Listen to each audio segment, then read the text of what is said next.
Hi, okay, day 22, and as you might have noticed, it's starting to look a little bit brown, although red, sort of like matching my blinds. If I draw them blinds, it might actually make the light a little bit better.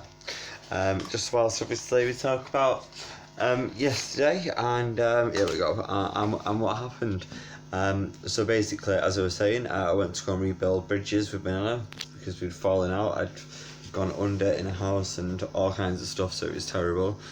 So I sat there with Banana, talked to her for a few hours, and then I reapplied for my driving license. So I got my driving license back in the next week or two, which is really really good. Like, can't wait for that, because once I've got that back, it's sort of like an incentive to stay off the drugs even more, as much as anything.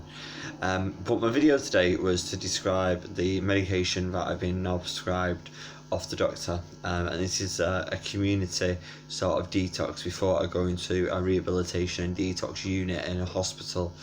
So this is in the community. So like, I'll be honest with you, and there's a reason why I'm being honest. It's because I want you to understand that you can speak to your doctor if you've got an issue with drugs, okay? So long as you're not suicidal, they have no reason to contact anybody. I mean, first of all, if you are addicted to GBL, you might have heard of Phenibut. Phenibut you can use for 3 days, but it is also now classed, it's come under the blanket ban, and it's illegal within the UK. What I was prescribed was pregabalin, which looked like this. These are just the 100 milligram ones, but I take 2 of them 3 times a day, so that totals up to 600 milligram. So, or I take 300 in the morning and 300 in the afternoon. Basically, what they do is they work on GABA B in your brain. Now, to chill you out and calm you down, you've got GABA A, analgesics, correct me if I'm wrong, please, and GABA B.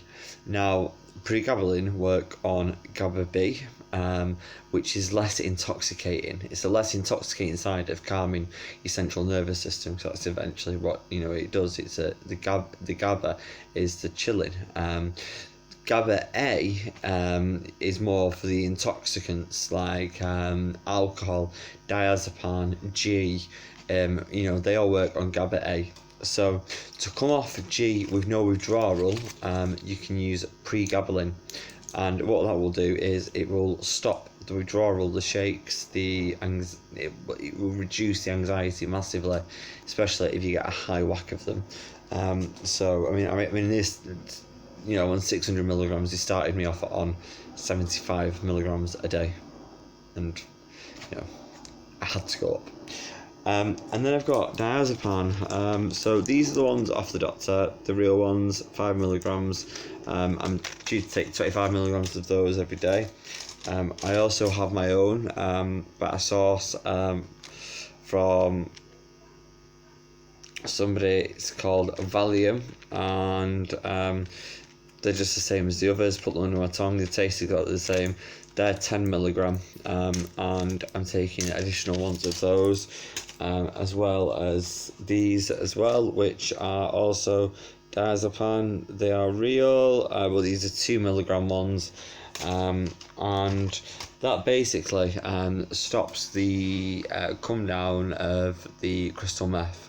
Now, the come down of crystal meth is usually intense for about 3 days, 14 days can last up to, and the ongoing psychological effects are up to 6 months, and in some cases beyond, and for the rest of your life.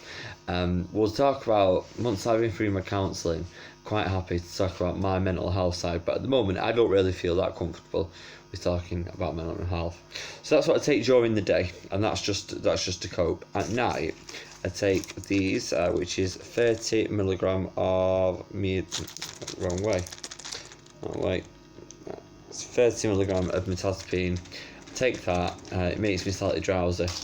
Once I take that, I have this other solution here, which is promazine, and basically it's an antipsychotic, so it stops dopamine receptors in your brain, and basically chills you out. It's in a bottle like this, and The instructions are take 5 ml twice a day.